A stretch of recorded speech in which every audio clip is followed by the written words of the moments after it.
Hello বন্ধুরা, তোমাদের মাঝে আমি একটি রেসিপি নিয়ে চলে এলাম। রেসিপির নাম হলো চিংড়ি মাছ দিয়ে কচুর ঘন্ট। আর এই ঘন্টটা রান্না করতে আমার বেশিক্ষণ লাগেনি আর বেশি উপকরণ লাগে। আমি এখন নিয়েছি চিংড়ি মাছ, কিছু চিংড়ি মাছ আমি নিয়ে নিলাম, আর সাথে নিয়ে নিলাম কচু, সাথে নিয়ে নিলাম পেঁয়াজ, রসুন, কাঁচামরিচ। এগুলো আমি এখন ভালো করে ঘষে নিব। তো প্রথম আমি কচুটা ভালো করে কুচি কুচি করে ঘষে নিলাম, আর অনেকটা ছোটো করে। আর কচুটা ঘষার পরে আমি পেঁয়াজটা ভালো করে ঘষে নিলাম। ঘষে টষে এখন আমি পাটায় চলে যাব। পাটার মধ্যে আমি রসুনগুলা ভালো করে বেটে নিব আলাদা করে। রসুনগুলা আমি ভালো করে বেটে নিলাম। এখন আমি এর মধ্যে দিয়ে দিলাম সেই কচুগুলা, যেগুলো আমি আগে কুচি কুচি করে ঘষে নিয়েছিলাম। তো এগুলো আমি ভালো করে মিহিন করে বেটে নিই। ভালো করে বেটে নিয়ে আমি আবার কাঁচামরিচগুলো ভালো করে বেটে নিলাম।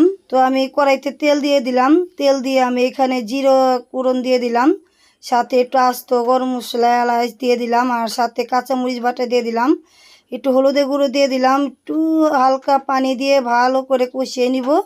তো কষানো হয়ে গেলে আমি এখানে লবণ দিয়ে দিব, একটু হলুদের গুঁড়ো দিয়ে দিব, দিয়ে সেই চিংড়ি মাছগুলো আমি ভালো করে ভেজে নিব। আর এইখানে সেই বাটাগুলা মশলাগুলো আমি সবগুলাই দিয়ে দিলাম একসাথে, দিয়ে আমি ভালো করে কষিয়ে নিব। আর সাথে একটু অল্প পানি দিয়ে দিব, পানি দিয়ে আমি আস্তে আস্তে কষাবো। তো ঢেকে ঢেকে আমাকে কষাতে হবে, কারণ সিদ্ধ হতে হবে। আর সিদ্ধ না হলে তো টেস্ট উঠবে না আর মজাও লাগবে না। আর ভালো করে নেড়ে চেড়ে ভালো করে নামাতে হবে, আর বারবারে ঢাকবো, আর বারবারে উঠাবো, আর বারবারে নেড়ে দিব। এভাবে অনেকবার নাড়তে হবে, উঠাতে হবে, আর ঢাকতে হবে। আর এখন আমি সম্পূর্ণই আমার রান্না প্রায় হয়ে গেছে। আমি এখন ভালো করে নাড়াচাড়া দিয়ে দিব।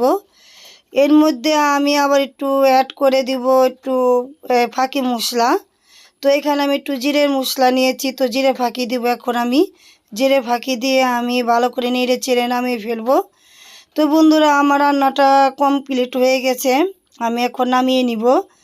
আর আমি নামানোর পরে এত সুন্দর হয়েছে বলার মতো না রান্নাটা, আর খেতে যে কী মজা! তোমরা অবশ্যই বাড়িতে বানিয়ে খাবে।